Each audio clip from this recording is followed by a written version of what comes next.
Buen día, vamos a presentar nuestro reporte final de la solución del reto, que consistió en un capacitor.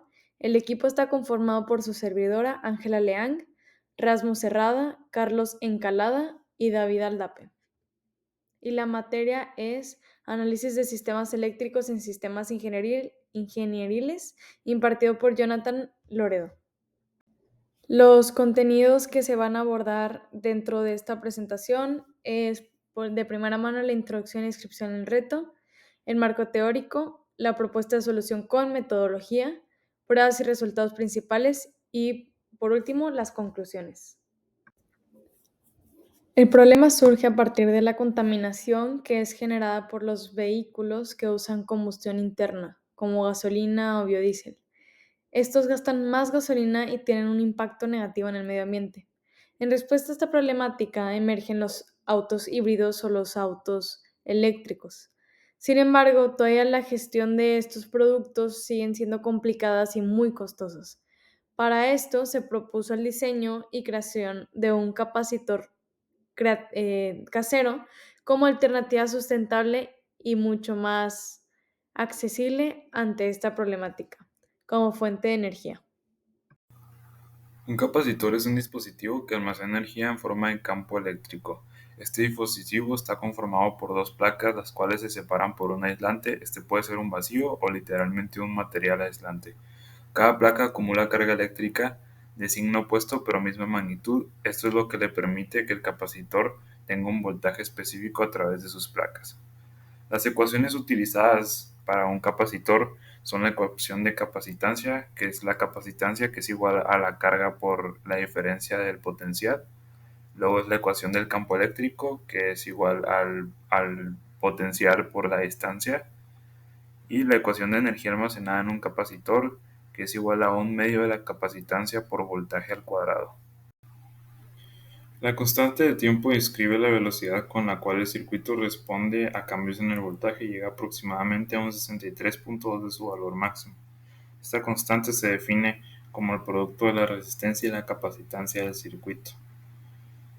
Del lado derecho tenemos la ecuación diferencial del circuito RC. Comenzamos con la ley de Kirchhoff, luego simplificamos esta ecuación, donde Q' representa la derivada de la carga con respecto al tiempo. Después dividimos ambos lados por la R. Esto nos da una función lineal de primer orden que es más fácil de resolver. A continuación la reescribimos en una forma estándar. Después, para resolver esta ecuación usamos el método de resolución para ecuaciones diferenciales lineales de primer orden. Y la solución quedó de la forma que se ve en la última línea. Para la construcción del prototipo de nuestro capacitor utilizamos papel aluminio. Para nuestro material aislante utilizamos cinta adhesiva transparente. Además usamos alambre de cobre, cinta de medir y tijeras. Lo que hicimos fue cortar trozos de papel aluminio y los doblamos para que formaran varias capas. Esto con el propósito de fortalecer el aluminio para evitar que se rompiera o se deformara mucho. Con los cálculos determinamos que ocupábamos un área superficial de 390 centímetros cuadrados. Entonces hicimos dos placas con estas dimensiones, con esta área. Una de las placas la cubrimos con dos capas de la cinta adhesiva, que fue nuestro material dieléctrico. Y bueno, antes de ponerle la cinta, le colocamos un trozo de alambre de cobre a ambas placas para poderlo conectar con nuestro circuito. Una vez que estaba aislada una placa, se colocó la otra encima y se sujetó con un poco de cinta para que no se separaran. Y después de esto se enrollaron las placas para disminuir el volumen y que fuera mucho más fácil manejar el capacitor. De parte de los resultados, esta es una fotografía del capacitor terminado conectado a un circuito RC y a una fuente de voltaje. Como se puede observar, los capacitores que usamos dos capacitores, uno creado por nosotros en casero y otro capacitor como un capacitor convencional, están conectados en paralelo para que después podamos graficar realmente la carga y descarga, ya que nuestro capacitor pues no está del todo bien hecho y no se podía como medir los niveles de voltaje, ya que variaba mucho su potencial, porque no estaba bien aislado, los materiales no eran los óptimos, entre otras cosas. También lo habíamos conectado a un Arduino. Básicamente este sistema hace lo mismo. El Arduino está conectado a 5 volts. De 5 volts está conectado al lado positivo de la protoboard. Y para la carga conectábamos eso hacia el condensador o el capacitor. Y ya para la descarga desconectábamos eso y lo conectábamos al lado negativo, o sea, al lado de tierra, para que el capacitor pudiera descargarse. Lo único diferente es que lo habíamos conectado a un Arduino para poder tener las gráficas de medición de la carga y descarga y así poder saber cuánto tiempo se tardó en esto y no estar esperando un tiempo no razonable, sino que estar viendo en tiempo real cómo iba haciendo la carga y la descarga. Para poder medir la constante de tiempo experimentalmente, tomamos en cuenta que el tiempo total en cargarse es equivalente a 4 veces la constante de tiempo. Entonces, como se tardó 2.67 segundos en cargarse del todo, esto lo dividimos entre 4 y nos dio una constante de tiempo de 0.625 segundos, lo cual es relativamente poco, pero redondeado puede llegar casi a un segundo. Y pues esto se debe a que no está muy bien aislado el sistema y pues como mencioné anteriormente, pues los materiales no eran los óptimos. Estas son las gráficas que representan los resultados obtenidos respecto al voltaje y el tiempo del capacitor, y a lo cual después de esto obtuvimos la constante de tiempo. Es importante recalcar que obtuvimos estas gráficas al conectar el capacitor hecho por nosotros junto a un capacitor convencional, ya que la capacitancia de nuestro capacitor variaba mucho y no se podía medir de manera tan precisa, a diferencia de cuando lo juntamos con el capacitor convencional. Estas gráficas representan el ciclo de carga y el ciclo de descarga. Para el ciclo de carga, primero conectamos el Arduino y los capacitores los conectamos a una fuente de voltaje hasta que se cargaran. Esperamos a que llegara a un máximo de 5 voltios y luego, como lo pueden ver en la gráfica, que empieza desde 0 voltios y es una gráfica exponencial que llega hasta 5 voltios. Y luego para el ciclo de descarga desconectábamos el cable que lo unía al de 5 voltios y lo conectábamos a tierra para que pudiera descargar su energía. Y así fue, de 5 voltios a 0 voltios. Y como pueden ver, tuvo un tiempo aproximado de carga de 2500 milisegundos y de igual manera de descarga de 2500 milisegundos. Para esta etapa del reto, obtuvimos la capacitancia y la constante de tiempo tanto experimental como teórica. Para obtener la constante de tiempo experimental, utilizamos el capacitor que compramos y pues al realizar la simple operación nos dio un total de 0.12 segundos, lo que es un intervalo de tiempo bastante pequeño en comparación con el experimental, ya que nos dio un total de 0.625 segundos. Ese valor lo obtuvimos al graficar cómo se cargaba nuestro capacitor y una vez que teníamos el tiempo, lo que hicimos fue dividir ese valor entre 4, que pues el tiempo en que tarda en cargarse al 98% del capacitor es de 4 tau. Entonces por eso que dividimos los 2.67 segundos y nos dio un total de 0.625 segundos. De igual manera, la capacitancia teórica nos dio un valor de 1.008 microfaradios. Para eso igual utilizamos la resistencia que habíamos obtenido anteriormente y nuestro valor de tau.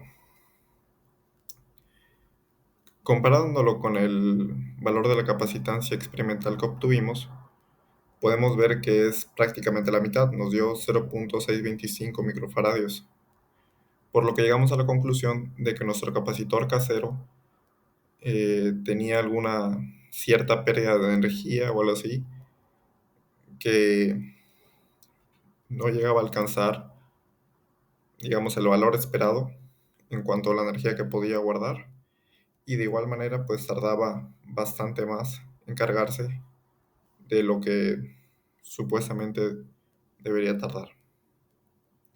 Del lado derecho tenemos una gráfica de voltaje contratiempo utilizando los valores teóricos. Podemos ver que se está cargando y descargando constantemente, pero si nos enfocamos en la primera parte, en el primer intervalo de tiempo, digamos, se puede ver desde aquí que incluso tomando valores bastante pequeños de segundos, pues es un intervalo bastante reducido, por lo que ahí podemos apreciar la diferencia que existe entre el capacitor casero y el que compramos. En este demuestra que tiene una mayor efectividad y se carga mucho más rápido. En esas dos gráficas se puede apreciar de mejor manera lo que había comentado anteriormente. En la gráfica del lado derecho tenemos la gráfica exponencial de cómo tomamos el tiempo y por qué fue que tomamos ese tiempo de 2.67 segundos, y pues al dividirlo entre 4 nos da el valor de tau. Y del lado derecho tenemos también la fórmula para sacar el tau, cómo fue que lo sacamos el experimental, y de igual manera la gráfica que ya había mencionado anteriormente. La capacitancia teórica de nuestro capacitor fue 7.94 faradios. Sin embargo, pues era una capacitancia muy baja y al conectarlo a nuestro circuito nos daba un tiempo de carga y descarga muy rápido. Y haciendo los cálculos vimos que ocupábamos una resistencia altísima, cerca de los miles de millones de ohms, para que la tau fuera de aproximadamente un segundo y obtuviéramos un tiempo considerable en la carga y en la descarga para que la gráfica se observara pues de manera correcta. En base a esto decidimos conectar nuestro capacitor en paralelo con un capacitor comercial de 1 microfaradio, y para esto nada más ocupamos una resistencia de 10 kiloohms para obtener una tau de un segundo. Ya conectados ambos capacitores en paralelo, pudimos obtener las gráficas mencionadas anteriormente, donde se aprecia correctamente el comportamiento del voltaje a través del tiempo. Con estos dos capacitores en paralelo, obtuvimos una capacitancia teórica de 1.008 microfaradios. Una vez generadas las gráficas de voltaje, tanto para carga como para descarga, pudimos obtener los valores promedio de una tau, y con esto obtuvimos el valor de la capacitancia experimental. Esta capacitancia equivalente de ambos capacitores conectados en paralelo fue 0.625 microfaradios, lo cual presenta una diferencia de 0.383 microfaradios entre el valor teórico y el experimental. Fue menor que la teórica. Esta diferencia entre las capacitancias se pudo deber a distintos factores, pero la causa que nosotros consideramos más probable es que hayan quedado algunas burbujas de aire entre las ambas placas de nuestro capacitor que construimos. Pues bueno, al haber estas capas de aire, se aumenta la distancia entre las placas en ciertas zonas, y pues bueno, a mayor distancia entre placa se va reduciendo la capacitancia. Entonces nosotros creemos que este pudo haber sido el factor que más influyó en que se obtuviera una capacitancia mucho menor a la teórica. Y bueno, para mejorar el diseño de nuestro capacitor, se recomiendan implementar 3 cambios, los cuales pueden ser aplicados en conjunto para maximizar la eficacia de nuestro modelo. La primera mejora sería utilizar placas con un área superficial mayor, ya que a mayor área, si se mantiene la misma distancia entre ambas placas, se obtiene una mayor capacitancia. La segunda recomendación sería construir las placas con láminas de cobre. Esto por varios motivos. Primeramente, el cobre tiene una conductividad mayor que el aluminio, por lo que se puede aprovechar más la energía eléctrica sin que haya tantas pérdidas. Y también las láminas de cobre, pues generalmente se consiguen en el mercado de grosores mayores que la del papel aluminio, lo que nos puede dar una superficie mucho más lisa sin que tenga tantos relieves que a la hora de empalmarlo junto con la otra placa y de enrollarlo se creen estas burbujas de aire. Si bien pudiera ser un poco difícil su manejo, pues nos da una superficie mucho más lisa y evitar precisamente estos relieves que se formen las burbujas de aire y se aumente la distancia entre las placas. Y por último, sería utilizar un material dieléctrico con una constante K mucho mayor. Esto puede ser desde papel encerado, el cual tiene una constante K de aproximadamente 3.2, 3.7, o inclusive el neopreno, que tiene una constante K mucho mayor, de entre 6.2 a 6.9. Y bueno, el neopreno, si bien puede ser un poco más costoso, se consigue en grosores pequeños en el mercado. Uno de los grosores más bajos encontrado fue 3 milímetros, el cual sigue siendo una distancia muy corta entre cada placa. Y bueno, sumado con su alta constante K, puede proporcionar una capacitancia mucho mayor. Y bueno, en conclusión, lamentablemente no pudimos alcanzar el objetivo de la capacitancia para este reto, que eran los 10 nanofaradios, ya que, bueno, aún si nuestro capacitor hubiera funcionado a la perfección, su capacitancia máxima hubiera sido de 7.94 nanofaradios.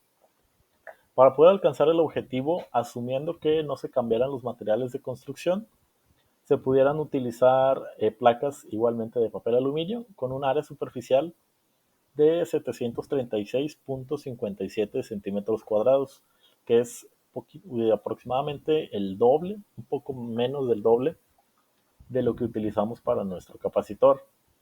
Y bueno, también a la hora de la construcción, pues recomendaría aplanar las placas de aluminio antes de aplicar la cinta para que la superficie sea lo más plana, lo más lisa posible y evitar que se formen las burbujas de aire. Igualmente, al colocar una placa encima de la otra, aplanarlas bien y a la hora de enrollarlo, antes de poner la cinta que una a las placas de un lado, enrollarlo para que en caso de que quede alguna burbuja de aire, eso se pueda ir liberando conforme se vaya enrollando las placas. Ya una vez enrollada, que tenga la menos cantidad de aire posible entre cada placa, ya se le pondría un poco de cinta para sujetar el capacitor y que no se desenrolle. Y bueno, también se pueden aplicar las recomendaciones que mencioné anteriormente, donde se cambiaría el material de las placas y el material dieléctrico para unos que tengan mejores propiedades físicas. Esto ha sido todo de nuestra parte y agradecemos su tiempo y atención a nuestra exposición del reto del capacitor.